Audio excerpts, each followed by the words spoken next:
1914, World War I, Northwestern Europe. Two armies stagnated across a line of defensive trenches more than 500 miles long.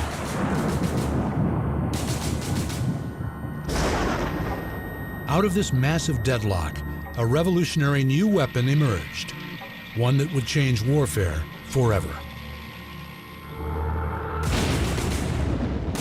There in the trenches, with both sides trading fire and gaining little advantage, the need was obvious. The question is, what kind of machine will enable you to break that trench stalemate? The first solution came from Winston Churchill, Britain's first Lord of the Admiralty and a lover of new technology.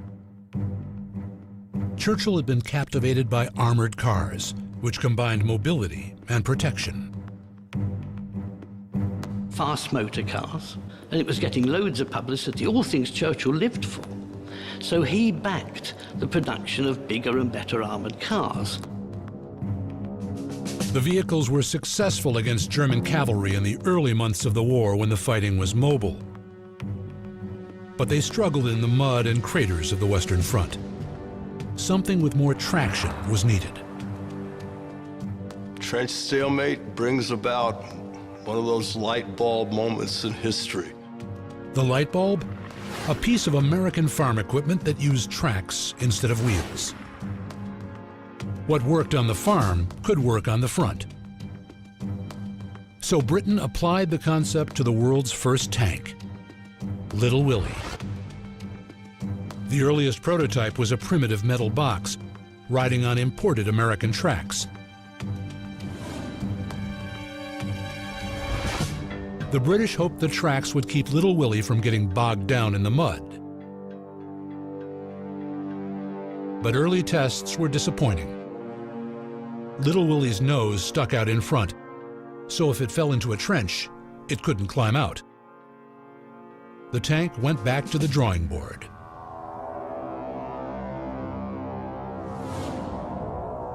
And so, Big Willie was created, with a revolutionary new design.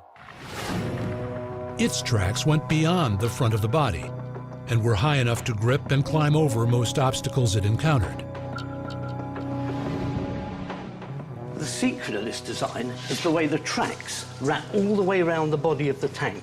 The reason for this is that the tanks are expected to cross wide trenches, 9 feet wide in some places, and rough ground.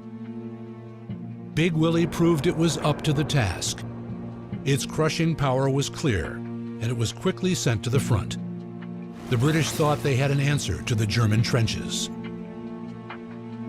In September 1916, Britain's Revolutionary War machine was unleashed on an unsuspecting enemy. You've got to imagine a type of machine that nobody had ever seen before. And I don't just mean the Germans, and most of the British soldiers on the Somme had never seen anything like this. And they start moving in the pre-dawn mist when you can hardly see your hand in front of your face. It appears to slither along the ground. It's quite bizarre the way it moves. So far as the Germans were concerned, they called these machines the devil, and the cry soon went up along the trenches, "The devil is coming." Nothing you shoot at them will stop them, and in your mind, it's you they're coming for. But once the Germans got over their initial shock, they realized Big Willie's bark was worse than its bite. The men inside the tank were vulnerable to counterattack. Well, I'm in, and there's nowhere to put my hands because I'm between the transmission and the engine, and all that's hot, and I'm already feeling claustrophobic. This is the engine, a mass of red-hot moving parts. You can imagine the heat that that generates, and every crew member is only 2 or 3 feet away from it. The only way to communicate was with one of these. Of course, the crew can't really see what is going on, and they can't really derive the comfort from looking at each other because all they see is an outline in the dark. Their face is covered by one of these chainmail masks, which is some protection against the metal splinters that flake off the side of the tank as soon as it's struck by explosive. The most difficult thing you have to worry about is plunging artillery fire, because artillery fire can kill a World War I tank. It's only moving 3 miles an hour. It's a big target. It was only when they started to open up derelict tanks and discovered only the feet and legs of burnt crew members remaining, because the upper part of the torso had completely been incinerated by the furnace, did it dawn on these people that they were part of a new type of warfare that nobody had ever experienced before. These slow-moving monsters were futuristic in design and shocking to see, but they were not the answer to the Allies' prayers. On the Somme, many got stuck in shell craters or were destroyed by artillery. Only a third even made it to the German lines. Big Willie was designed for one specific goal: to break through German trenches and lead the Allied soldiers forward. But in the end, its novel design was unable to stand up to the rigors of war. It was too slow, had mechanical problems, and was not used as effectively as it could have been. But the tank would eventually come into its own. 20 years later, in World War II, it would establish itself as a critical weapon of war. 1940, Northwestern Europe. Hitler's Panzer tank divisions sliced through Belgium and France. Overpowering Allied defenses, they reached the English Channel in 10 days. Despite the failures of Big Willie, Germany had recognized the tank's potential and built up an impressive tank army. Ironically, one of their sources of inspiration was a British officer. Major J.F.C. Fuller, the British Army, is visionary when it comes to the use of the tank. After World War I, Fuller had rejected the original concept of tanks leading infantry into battle. He foresaw tank units that could be used in numbers and at high speed. Fuller's vision was radical, and the enemy was paying attention. Fuller, ironically, can't sell the idea in Britain. He can't sell the idea in America, but the Germans are reading him. One German in particular, General Heinz Guderian, the father of German tank warfare. Guderian turned Fuller's ideas into reality: high-speed armored divisions able to win battles on their own. The Panzers were unleashed on Belgium and France with great success. The early models emphasized speed over armor and firepower.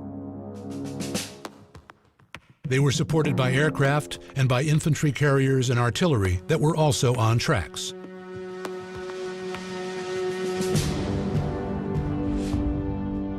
Importantly, the vehicles could also receive and send messages. There's one thing that you might not think about, but it's absolutely essential. It's the ability of one tank to communicate with another, so it's the radio. In 1940, most Allied tanks had receivers that could only handle incoming signals. But Guderian's tanks were equipped with two-way radios, so commanders could coordinate their forces during battle. Throughout 1940, the German panzer units had great success outmaneuvering and outfighting heavier Allied armor.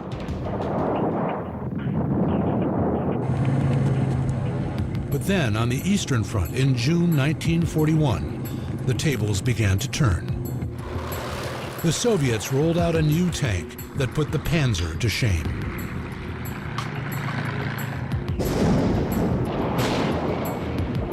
The Soviet tank had its origins in the 1920s, on the other side of the world.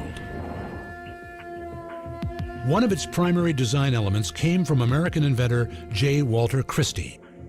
Christie was a one-time race driver with a passion for speed. he created a futuristic tank that could pierce enemy lines, soar over trenches, and cruise on tracks at over 42 miles per hour. The secret was in Christie's suspension, which was far less rigid than previous designs. They were made to crawl, his to fly. Christie invented a truly innovative system.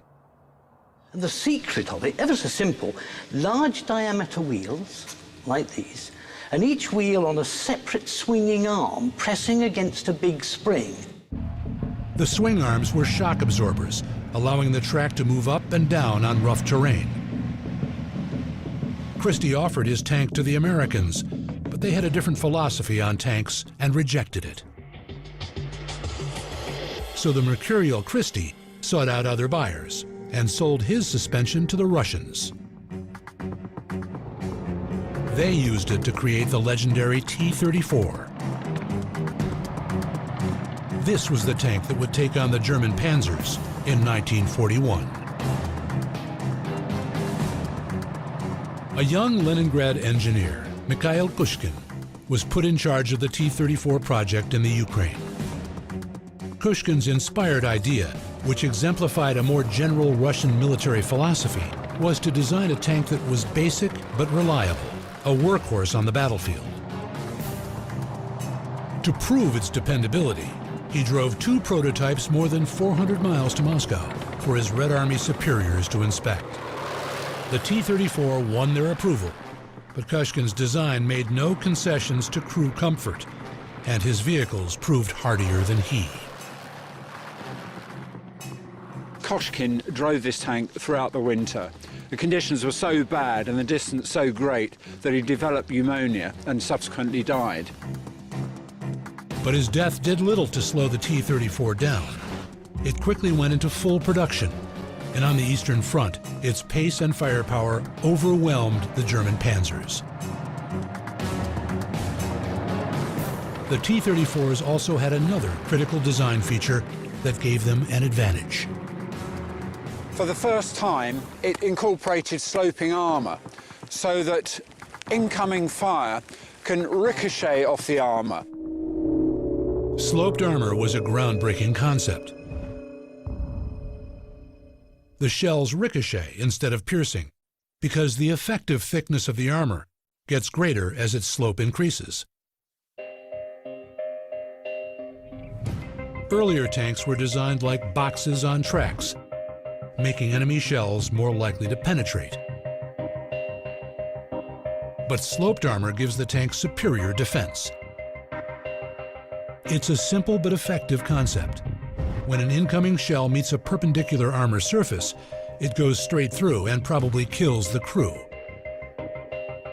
If the armor plate is angled at 30 degrees, the shell might bury itself in the armor, but it doesn't go through.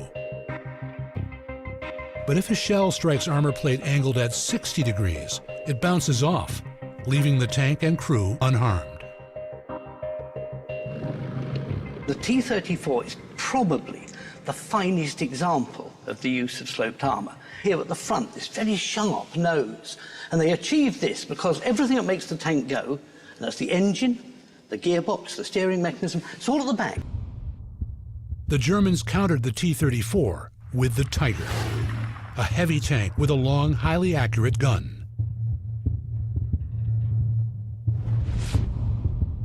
The Tiger had a bloody impact on the battlefield.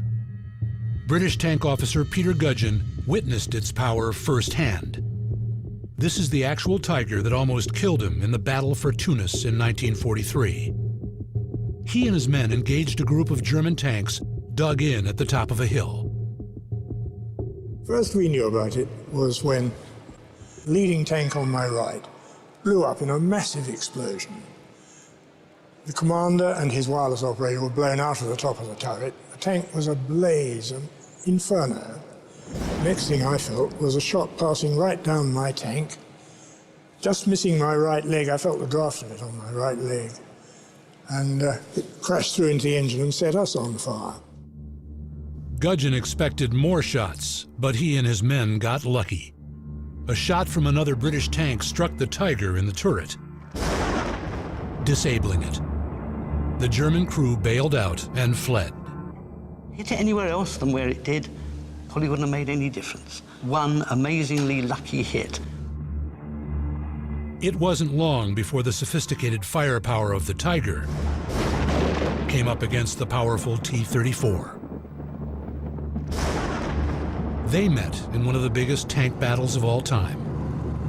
The outcome was a referendum on military capacity and on technological philosophy. 1943, Kursk, Western Russia. Nearby, in the village of Prokhorovka, one of history's most ferocious tank confrontations began. 450 German and 800 Russian tanks amassed near the top of a hill. You are face to face in this incredible encounter. It's almost like hand-to-hand combat with tanks.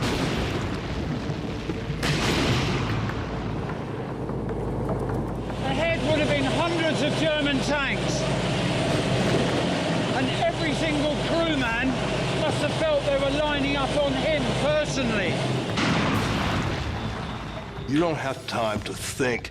You fire, you shoot, you ram. The feeling of vulnerability is completely accentuated by this lack of vision. All I can see is the next slope ahead and very little else. They must have felt dreadfully vulnerable. The losses are phenomenal. You have to imagine men bailing out of tanks that are on fire, and when you bail out, you're going to get shot. The casualties on both sides were terrible. It's the Holocaust on the tank battlefield, because the next day there are these hundreds of burning hulks. Though the numbers are disputed, it's estimated that close to 500 tanks were destroyed that day. And that was just one engagement in the larger battle for Kursk, which ultimately involved more than 6,000 tanks. After 7 weeks of fierce fighting, the Soviets were finally able to stop the German offensive. The Soviets suffered far greater personnel and equipment losses than the Germans, but in the long run, they were better able to absorb them, in part because of their low-tech approach to tank engineering.